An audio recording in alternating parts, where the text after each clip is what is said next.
Hello good morning साथियों, स्वागत है आप सभी का हमारे YouTube channel online teaching with Kaushal में। साथियों, अगर आप यूपीएसआई की तैयारी कर रहे हैं तो ये वीडियो आपके लिए बहुत ही इंपॉर्टेंट है, क्योंकि मैं आपको डेली एक प्रैक्टिस सेट करा रहा हूँ। तो ये हमारा कौन सा प्रैक्टिस सेट है? ये हमारा प्रैक्टिस सेट नंबर 9 है। साथियों, मैं आपसे यही बोलूँगा, आप हमारे साथ सिर्फ जुड़े रहिए। मैं आपको यहाँ पर डेली 80 प्रश्न कराता हूँ, जिसमें 40 हिंदी के हैं और 40 जीके, जीएस, मूल विधि, पॉलिटी सब कुछ है इसमें। ठीक है, तो मैं आपसे यही बोलूँगा कि आप हमारे साथ जुड़े रहें। मैं आपको तब तक प्रैक्टिस सेट कराता रहूँगा जब तक कि आपका परीक्षा नहीं हो जाएगी। चलिए साथियों, क्लास को स्टार्ट करते हैं बिना किसी देर। तो आज की क्लास में सबसे पहले हम लोग क्या करेंगे? अपने सामान्य हिंदी के प्रश्नों को करेंगे। तो आज का हमारा पहला प्रश्न क्या है? प्रश्न नंबर हमारा 1 क्या हो जाएगा? निज भाषा उन्नति अहें सब उन्नति को मूल, निज भाषा गान कहें मिटे नहीं को सूल। इनमें कौन सा छंद है? इन पंक्तियों में कौन सा छंद है? तो साथियों, कौन सा है? दोहा है। दोहा छंद है। अच्छा, आप ये बताइए कि इसके पहले और तीसरे चरण में कितनी 13 मात्रा होती है? कितनी 13 मात्रा होती हैं पहले और तीसरे में। दूसरे और चौथे में कितनी होती हैं? 11 मात्राएं होती हैं। अगला क्या है हमारा? प्रश्न नंबर 2, जिसका वर्णन न किया जा सके इस वाक्यांश के लिए उपयुक्त शब्द लिखिए। जिसका वर्णन न किया जा सके तो क्या? अवर्णनीय। अवर्णनीय कहाँ है? ऑप्शन नंबर ए हो जाएगा राइट आंसर। अगला क्या है हमारा? प्रश्न नंबर 3, निम्न में से कौन सा कर्मवाच्य का उदाहरण है? इनमें से कौन सा एक कर्मवाच्य का उदाहरण है? तो 3 का आंसर क्या रहेगा? ऑप्शन नंबर सी, पत्र लिखा जाता है। क्या? पत्र लिखा जाता है, ये कर्मवाच्य का उदाहरण हो जाएगा। इसके बाद हमारा अगला प्रश्न क्या हो जाएगा साथियों? प्रश्न नंबर 4 यहाँ पर हमारा क्या हो जाएगा? दिए गए वाक्यांश का वाच्य परिवर्तन करें। दिए गए वाक्यांश का वाच्य परिवर्तन करें। माला ने खाना खाया। माला ने खाना खाया, तो इसका वाच्य परिवर्तन क्या हो जाएगा बताइए? तो मतलब कि हमें चेंज करना क्या है? माला के द्वारा खाना खाया गया, क्या यही सही हो जाएगा? Option number A. माला के द्वारा खाना नहीं खाया गया, गलत, तो ऑप्शन नंबर ए ही सही हो जाएगा। अगला क्या हमारा? प्रश्न नंबर 5, निम्नलिखित में से किसे षष्ठवादी आलोचक माना जाता है? जो 4 ऑप्शन दिए गए हैं, इनमें से ऐसा कौन सा व्यक्ति है जिसे षष्ठवादी आलोचक माना जाता है? तो किसे माना जाता है साथियों? कौन? नंद दुलारे वाजपेयी। नंद दुलारे वाजपेयी, ऑप्शन नंबर बी इसका राइट आंसर हो जाएगा। अगला क्या हो जाएगा हमारा यहाँ से? प्रश्न संख्या 6 क्या हो जाएगी? वे भ्रष्टाचार के प्रबल विरोधी थे। इस वाक्य में सर्वनाम का कौन सा प्रकार है? वे, तो वे कौन सा सर्वनाम है बताइए? तो कौन सा है? पुरुषवाचक सर्वनाम। ऑप्शन नंबर डी बिल्कुल राइट आंसर हो जाएगा। क्या हो जाएगा? पुरुषवाचक सर्वनाम। अगला क्या है हमारा? प्रश्न नंबर 7, डॉक्टर किशोरीलाल गुप्त ने इनमें से किस ग्रंथ का हिंदी अनुवाद हिंदी साहित्य का प्रथम इतिहास शीर्षक से किया? बताइए, तो कौन सा ग्रंथ है उनका? A history of Hindi literature नहीं है, a sketch of Hindi literature ये भी नहीं है। चलिए इसके अगले ऑप्शन देख लेते हैं। अगला ऑप्शन क्या है? अगला हमारा क्या है? The modern vernacular literature of Hindustan, यही सही हो जाएगा, ऑप्शन नंबर सी। अगला क्या है यहाँ पर हमारा? प्रश्न नंबर 8, आना जाना में अपेक्षित विराम चिन्ह है। आना जाना में अपेक्षित विराम चिन्ह कौन सा है? देखो, तो आना और जाना यहाँ विपरीत हो रहा है ना, तो जहाँ विपरीत वर्णों का प्रयोग होता है वहाँ योजक चिन्ह का प्रयोग होता है, तो option number A right answer हो जाएगा। अगला क्या है? प्रश्न नंबर 9, सामायिक वार्ता पत्रिका के संपादक कौन है? बताइए, तो 9 का क्या जाएगा? Option number A Kishan Patnaik. Kishan Patnaik. चलिए अगला क्या है हमारा? प्रश्न नंबर 10, अनु उपसर्ग से बना शब्द कौन सा है? अनु उपसर्ग से बना शब्द, देखो अभिकारी नहीं है, अधिकारी नहीं है, विवाद नहीं है, तो क्या अनुवाद हो जाएगा? ऑप्शन नंबर डी बिल्कुल राइट आंसर। अगला क्या हो जाएगा हमारा? प्रश्न नंबर 11 क्या हो जाएगा?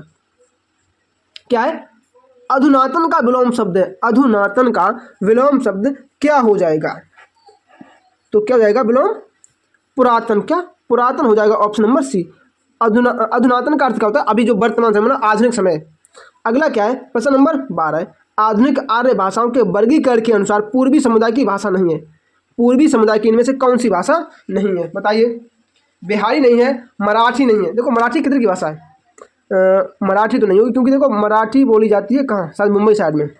अगला क्या है, प्रश्न नंबर 13, भाववाच्य में किस प्रकार की क्रिया का प्रयोग होता है? भाववाच्य में किस प्रकार की क्रिया का प्रयोग होता है? तो किसका होता है? आकर्मक क्रिया का। भाववाच्य में हमेशा आकर्मक क्रिया का प्रभाव होता है। और अगला क्या है हमारा, प्रश्न नंबर 14 से लेकर 16 तक, ये 3 जो क्वेश्चन बिल्कुल फ्री के होते हैं, इनको हमें किसी भी तरह से मिस नहीं करना होता है। अच्छा, अब इसके बाद अगला प्रश्न हमारा क्या है, प्रश्न नंबर हमारा 14 क्या हो जाएगा, क्या है, गद्यांश के अनुसार नकारात्मक सोच व्यक्ति को किस दिशा में ले जाती है? बताइए। तो 14 का आंसर क्या हो जाएगा साथियों?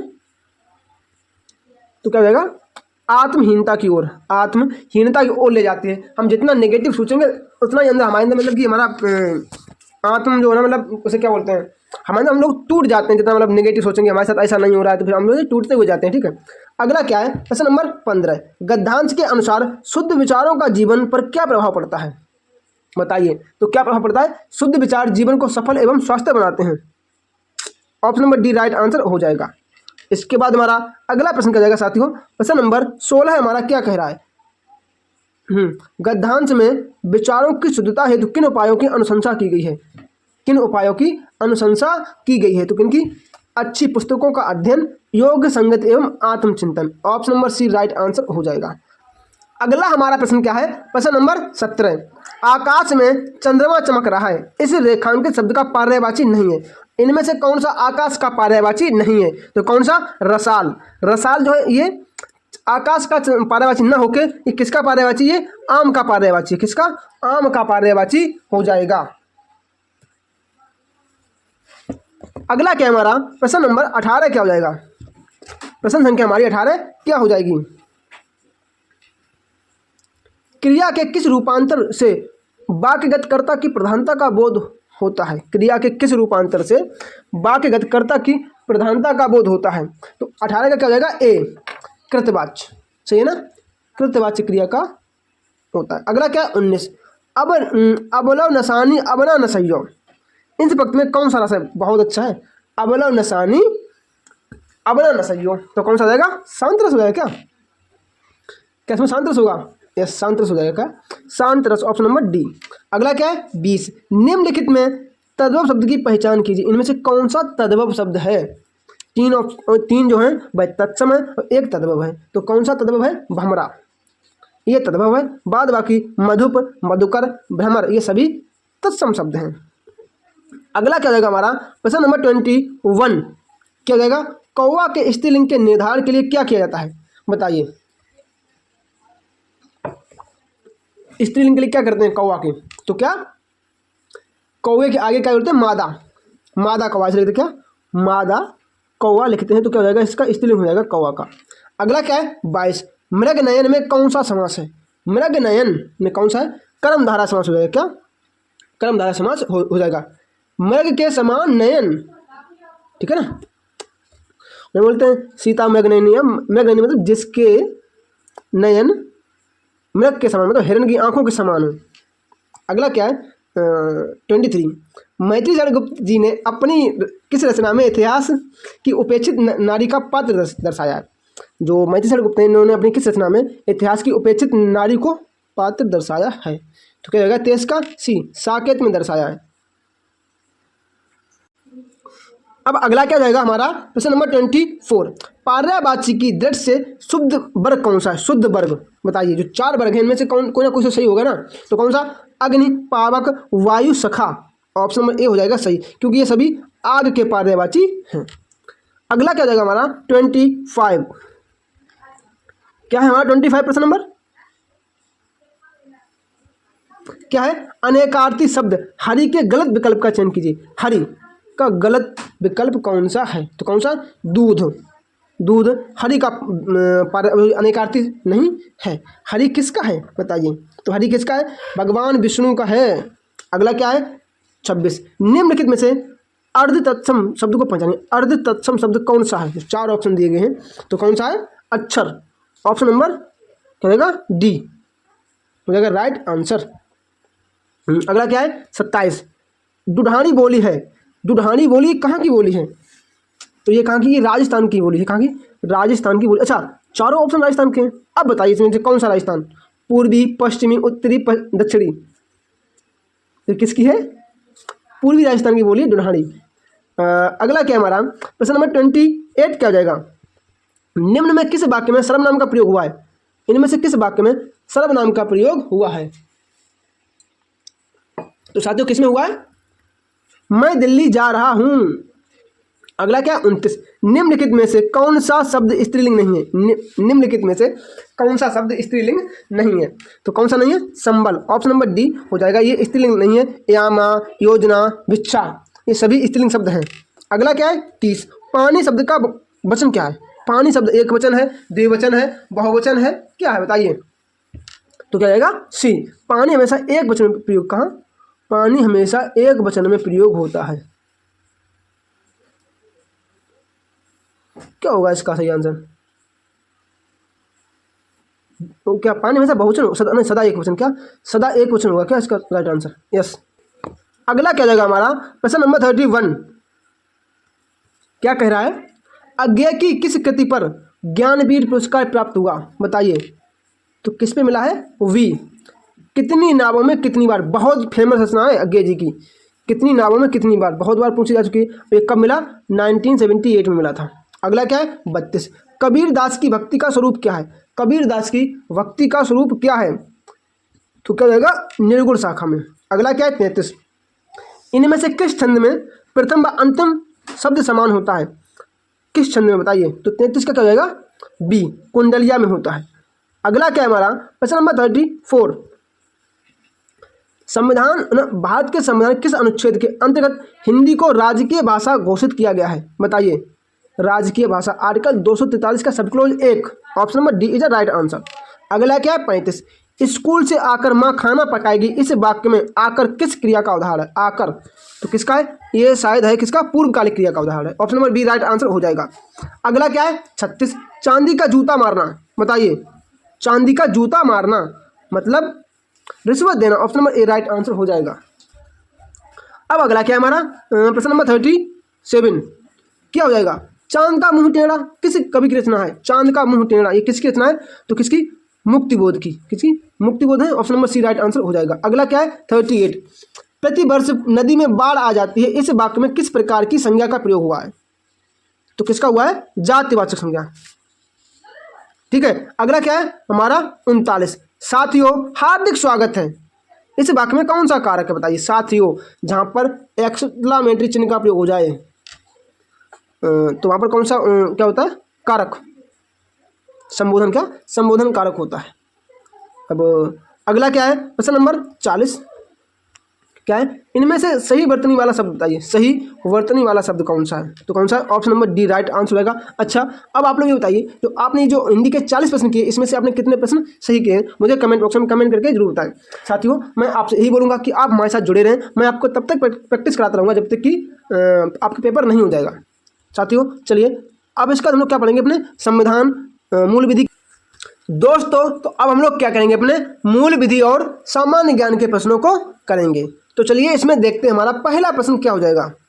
प्रश्न नंबर 1 हमारा यहाँ पर क्या हो जाएगा, क्या है, भारतीय संविधान में न्यायपालिका की स्वतंत्रता की अवधारणा कहाँ से ली गई है, तो कहाँ से ली गई है, ये हमने कहाँ से ली है, यूएसए, कहाँ से, यूएसए से ली है, कहाँ, संयुक्त राज्य अमेरिका से ली गई है। अगला क्या है 42, अनुच्छेद 158 के अनुसार राज्यपाल संसद के किसी भी सदन या अनुसूची में निर्दिष्ट किसी भी राज्य के विधानमंडल के किसी भी सदन का सदस्य नहीं होगा। ये किस में लिखा है, जो राज्यपाल है ये संसद के किसी भी सदन का सदस्य नहीं हो सकता है, ये किस में लिखा है, किस आर्टिकल में, सॉरी किस अनुसूची में, आर्टिकल 158 नहीं, किस सूची में लिखा हुआ है, ये पहली सूची में लिखा है, ये किस में लिखा है साथियों, ठीक है पहली सूची राइट आंसर हो जाएगा। अगला क्या है हमारा प्रश्न नंबर 43, भारतीय संविधान के अनुच्छेद 1 में निम्नलिखित में किसका उल्लेख है, निम्नलिखित में किसका उल्लेख है अनुच्छेद 1 में, तो क्या हो जाएगा 43 का ए, 43 का क्या हो जाएगा सी हो जाएगा। India that is shall be a union of state. ठीक है, option number C right answer हो जाएगा। अगला क्या है 44, भारतीय संविधान की निम्नलिखित में से कौन सी विशेषता आयरलैंड के संविधान से ली गई है? तो क्या है डीपीएसपी जो है हमने ये आयरलैंड के संविधान से लिए हैं। इनका अनुच्छेद इनका कौन सा अनुच्छेद है? अनुच्छेद 36 से 51 भाग 4। अगला क्या हमारा प्रश्न नंबर 5, निम्नलिखित में किस संविधान ने बाद में कानून बनाने की क्रिया को प्रेरित किया? बताइए। तो क्या है 45 का बी हो जाएगा। ब्रिटेन के संविधान से हमने कानून बनाने का जो हमें प्रेरणा ली है। अगला क्या है 46, निम्नलिखित में से किसने भारतीय संविधान को संशोधित विशेषता की प्रशंसा करते हुए कहा था कि संशोधन प्रक्रिया में यह विविधता बुद्धिमानी है लेकिन बहुत कम पाई गई है? ये किसने कहा? तो किसने कहा साथियों? किसने? केसी वेकर ने कहा। शायद option number B right answer हो जाएगा। अच्छा, संशोधन की प्रक्रिया हमने कहाँ से ली है? कहाँ से बताइए? संशोधन की प्रक्रिया ये हमने कहाँ से ली है? ये मुझे कमेंट बॉक्स में कमेंट करके जरूर बताएं। अगला क्या हमारा 47 क्या हो जाएगा? 47 हमारा क्या हो जाएगा? भारतीय संविधान की गणतंत्रात्मक विशेषता किस देश के संविधान से ली गई है? तो किससे ली गई साथियों? ब्रिटिश संविधान से ली गई है। अगला क्या है 48, निम्नलिखित में से कौन से अधिनियम के तहत भारत पर शासन करने की शक्ति अंग्रेजी ईस्ट इंडिया कंपनी से ब्रिटिश क्राउन में हस्तांतरित कर दी गई? देखो अब मैं आपको बताता हूँ क्या है। जो 1857 का विद्रोह हुआ था उसके बाद जो क्वीन एलिजाबेथ थी इन्होंने क्या किया था? मतलब जो पूरी सत्ता अपने हाथों में ले ली थी। कब? 1858 के अधिनियम में। Option number D right answer हो जाएगा 48 का डी। अगला क्या है हमारा प्रश्न नंबर 49 क्या है? संविधान के अंगीकरण के समय इसमें 395 अनुच्छेद और अनुसूचियां थी। 395 अनुच्छेद और कितनी अनुसूचियां थी बताइए? तो 49 का क्या हो जाएगा? ए 8 अनुसूचियां थी। 8 अनुसूचियां, सॉरी किस पे टिक लग गया? 8 अनुसूचियां थी। अगला क्या है 50, भारतीय संविधान में धर्मनिरपेक्ष शब्द कौन से संविधान संशोधन के द्वारा जोड़ा गया? तो कब जोड़ा गया? 52वां संविधान संशोधन 1976 नहीं 42वां संविधान। कौन सा? 42वां संविधान संशोधन 1976 के द्वारा जोड़ा गया था। अब अगला क्या हमारा प्रश्न नंबर 51 क्या हो जाएगा? क्या है? निम्नलिखित में से किस अधिनियम के अंतर्गत भारत में संघीय न्यायालय की स्थापना का प्रावधान है? तो कब? जो 1935 का भारत सरकार अधिनियम आया था तब। ठीक है, तो option number C right answer हो जाएगा। अगला क्या है 52, भारतीय संविधान में समवर्ती सूची कहाँ से ली गई है? तो समवर्ती सूची का कहाँ से? ऑस्ट्रेलिया से ली है। Option number C right answer हो जाएगा। अगला क्या हमारा यहाँ पर प्रश्न नंबर 53, संविधान को अपनाने के साथ ही भारत ने कब स्वयं को एक लोकतंत्र को गणराज्य की घोषणा की थी? तो कब? 26 जनवरी 1950। ठीक है ना, वी आंसर सही हो जाएगा। अगला क्या है 54, भारतीय संविधान की मूल संरचना भारत सरकार अधिनियम किस पर है? तो 1949 पर 1935 पर आया था 1935। 54 का क्या हो जाएगा? ऑप्शन नंबर ए बिल्कुल राइट आंसर हो जाएगा। अगला क्या है हमारा प्रश्न नंबर 55, भ्रष्टाचार निवारण अधिनियम 1988 में संशोधन के संबंध में 254वीं रिपोर्ट किसने जारी की? बताइए। तो 55 का क्या हो जाएगा? वी भूमि अधिग्रहण से समझ कर 55 का बी होगा ना? नहीं 55 का सी होगा। कौन सा? भारतीय विधि आयोग होगा। भारतीय विधि आयोग इसका राइट आंसर हो जाएगा। अब कब आई थी? 2014। कब? 2014 में आई थी 254वीं रिपोर्ट। अगला क्या है हमारा प्रश्न नंबर 56 क्या हो जाएगा? प्रश्न नंबर 56 हमारा, निम्नलिखित में किस अधिनियम को निरस्त करके भूमि अधिग्रहण अधिनियम 2013 लागू किया गया? तो बताइए कौन सा? भूमि अधिग्रहण अधिनियम 1894 इसको निरस्त किया गया और 2013 का लागू किया गया। अगला क्या हमारा प्रश्न नंबर क्या हो जाएगा?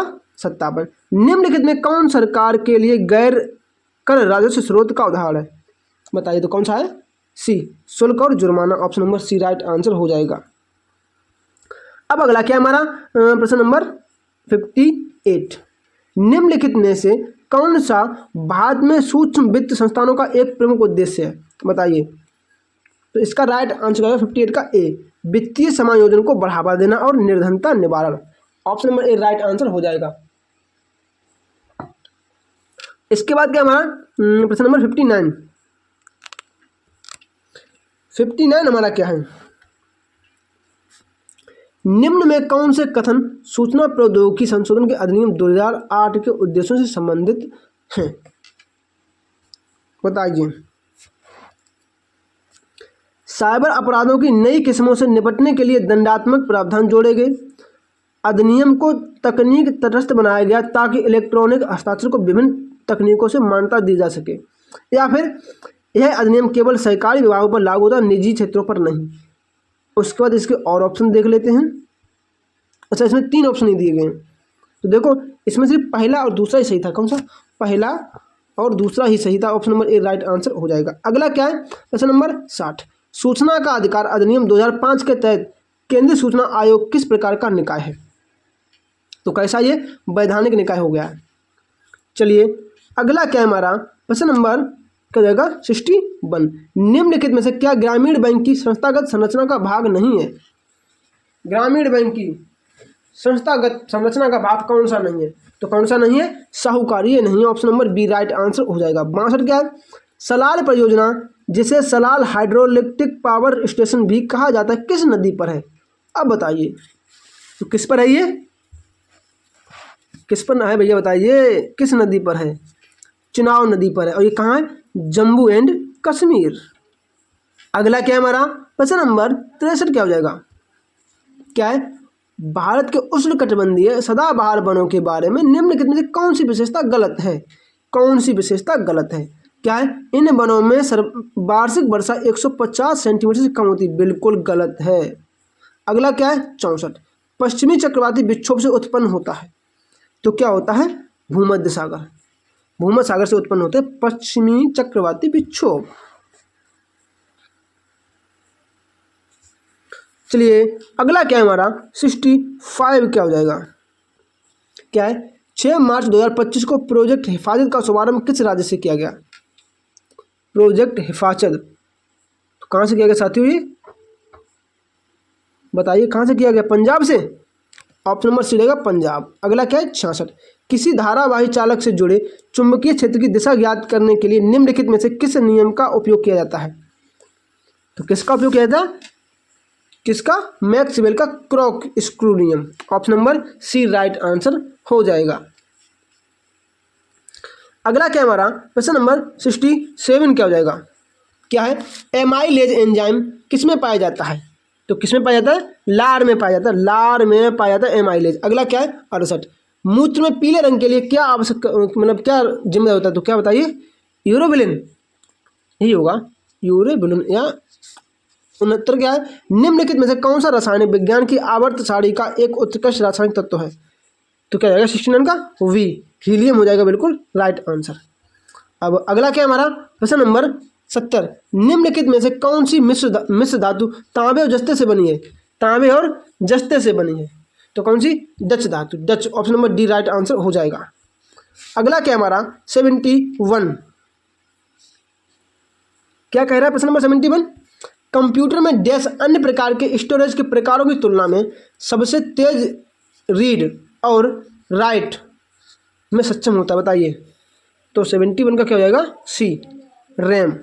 अगला क्या है 72, देश के प्रावधान सूचना प्रौद्योगिकी अधिनियम 2000 के अनुप्रयोग का विस्तार उसके तहत किसी भी अपराध के लिए करते हैं भले ही वह अपराध भारत के बाहर किया गया हो, किस धारा के तहत?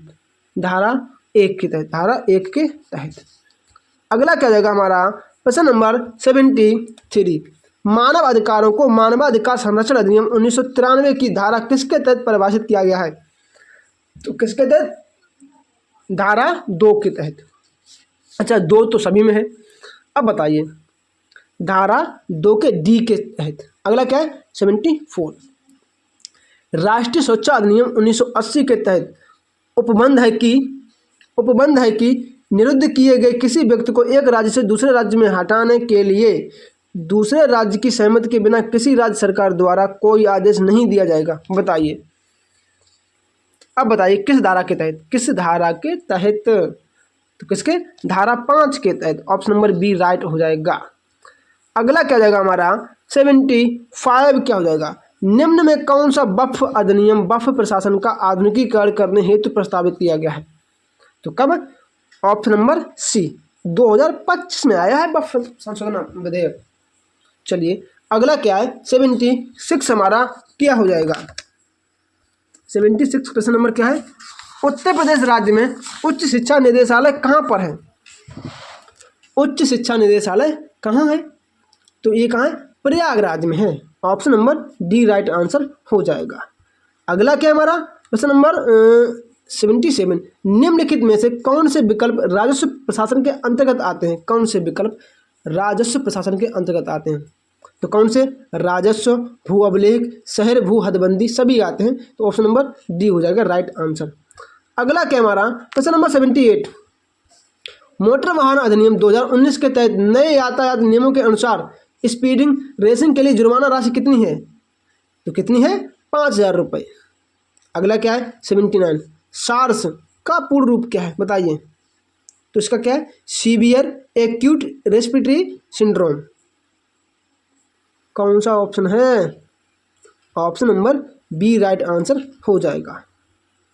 अगला क्या है हमारा प्रश्न नंबर 80, भारत में पंचायत चुनाव लड़ने के लिए न्यूनतम आयु, पंचायत का चुनाव लड़ने के लिए न्यूनतम आयु कितनी है? 21। ठीक है, चलिए आज के जो 80 प्रश्न हैं हमने इन्हें कंप्लीट किया है। आप मुझे ये बताइए कि आपने हिंदी के कितने प्रश्न किए और जो जीके जीएस मूल विधि पॉलिटी जो है इसमें से आपने कितने प्रश्न सही किए? जैसे कि आप मुझे ये बताएं कमेंट बॉक्स में कि अब मैंने 35 किए हिंदी में और 30 किए हैं इसमें। तो ऐसे करके मुझे बताइए कमेंट करके कमेंट बॉक्स में। साथियों मैं आपसे यही बोलूँगा, वीडियो को लाइक करना और शेयर करना बिल्कुल भी ना भूलें। अपने दोस्तों के पास क्लास को जरूर शेयर किया करें। चलिए मिलते हैं अपनी अगली वीडियो में, तब तक के लिए जय श्री राम, राधे राधे।